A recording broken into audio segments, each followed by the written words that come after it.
All right. Good afternoon, evening, whatever this is, class, and welcome to week three. I'm going to assume that you have actually already started on week three. If you have not, that's okay. But I'm going to assume that you have because I am not recording this video until September the 5th, which is Wednesday, and you guys probably won't see it until at least Thursday because I'm doing it at night. Now, um, if anyone cares, if you care about your professor, the engagement that I had in Greensboro, North Carolina, went very, very well with a residency institute. For those of you who don't know what residency programs are, they are usually 1 to 3 year post MLIS full-time jobs where you're basically visiting faculty at a academic library, and you will use that time that you're there to gain some skills, gain some knowledge, make yourself a little more competitive on the job market. And the purpose of residencies, there are many purposes for them, but basically they are seen as a way to try to keep some of our talent in the field. We don't want some of our talented people who never have the ability to get entry level jobs to disappear from the field when they graduate from library school with all sorts of skills they bring from previous jobs or previous studies that they had. We want to find a way to keep those people engaged and within the field, and diversity residency programs give us an opportunity to do that. So I've done a lot of research on residency programs. I'm actually writing a book right now on residency programs with three co-researchers. And, that's another part of the reason I stay kind of busy. But just putting that out there, it went well. I hope you guys care enough to say, hey, good job, Dr. Jace. Anyway, let's get into some other things here. First things first, I will be catching up on grading over the next few days. I know I'm behind. I know I have a lot to grade, and we are going to get through that. So yes, be patient. By the time I record another video near the beginning of the week, next week, there will be more grades in your grade book. Hopefully that'll be good news for you, but it depends on how much effort you put into your assignments. But I'm sure you're all going to do fine. A couple questions that have been brought to my attention, and I thank you all for bringing those to my attention. First of all, Beth had a very good question about the PDF, the OCLC PDF that's part of your assigned readings this week. I do want you all to be familiar with Raghunathan, which is the subject matter of chapter 1 of that PDF. However, I assure you, you're going to come across those theories again throughout your graduate studies. So that is a very long PDF. I'm not going to make you guys read the whole thing. So I am altering your required reading on that OCLC PDF to pick a chapter of your choice within that PDF to read. If you have already read it, all 225 pages of it, I am sorry. I guess bonus points for you. But if you have not gotten to reading that yet, yes, pick the chapter that you like the most. Whether it's that chapter 1 that I was just mentioning, or it can be any of the other chapters. Pick the one you like most and just read that one. And then you can probably learn a little bit about the other contents through what your classmates say in the discussion posts.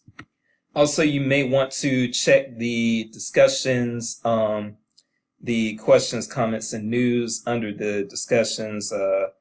One of the other students mentioned that they were not able to find a couple of the articles from previous weeks, and so I have put links to the two articles in question So if you are unable to find those articles, because I'm sure if one person's having this issue, then other people are having it as well. So if you are unable to find those articles, there are links to those two articles in a discussion post under the topic of questions, comments, and news in that discussion thread.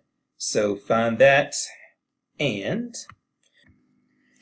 so what we're going to do now, just with the remaining amount of time, and I'm going to keep this short because I do have some grading to do, but I did want to introduce you to another scholar. Last week we talked about Carol Kothau, who is still alive and actually still professionally active.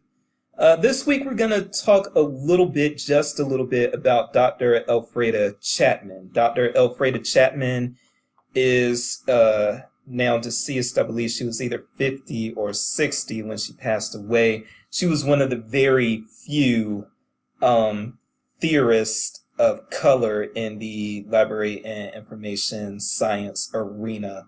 So I believe she was either African American or part African American, but very few theorists of color in our field, and she was one of them.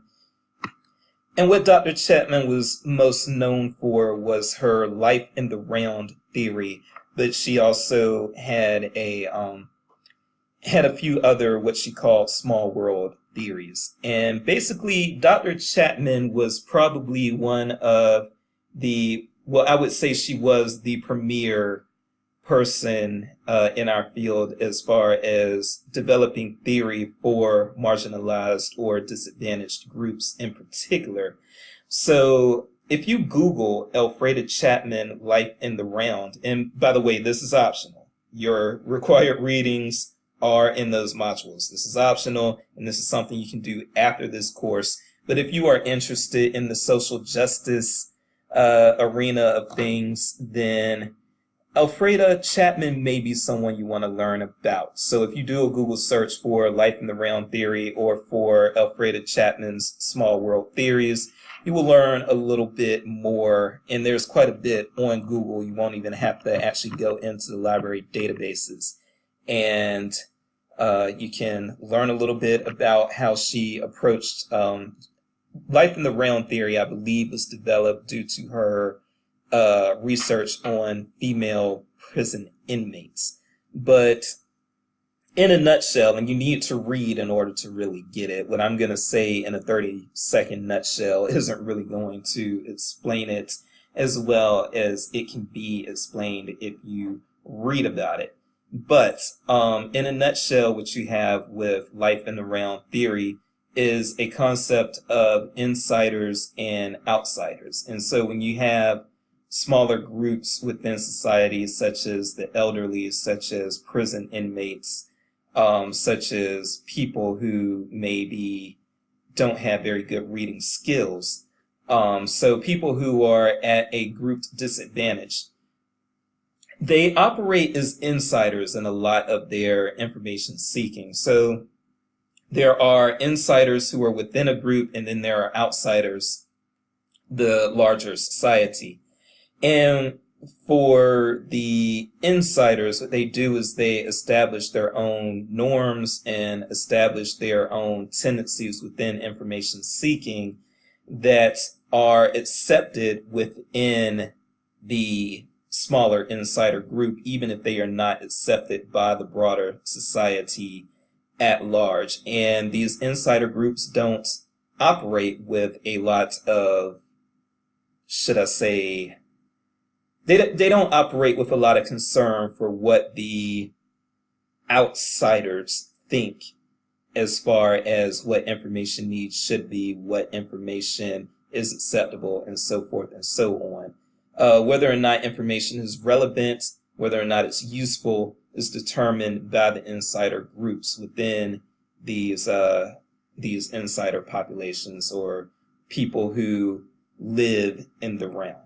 So that is a little synopsis of it. But like I said, if you want to know more about this, and if you're somebody who's interested in prison librarianship, or you're somebody who's interested in being a public librarian in a disadvantaged area, or you want to be a school librarian at a school that is a Title I school or anything of that nature, then Elfreda Chapman is someone you probably want to learn a little bit more about.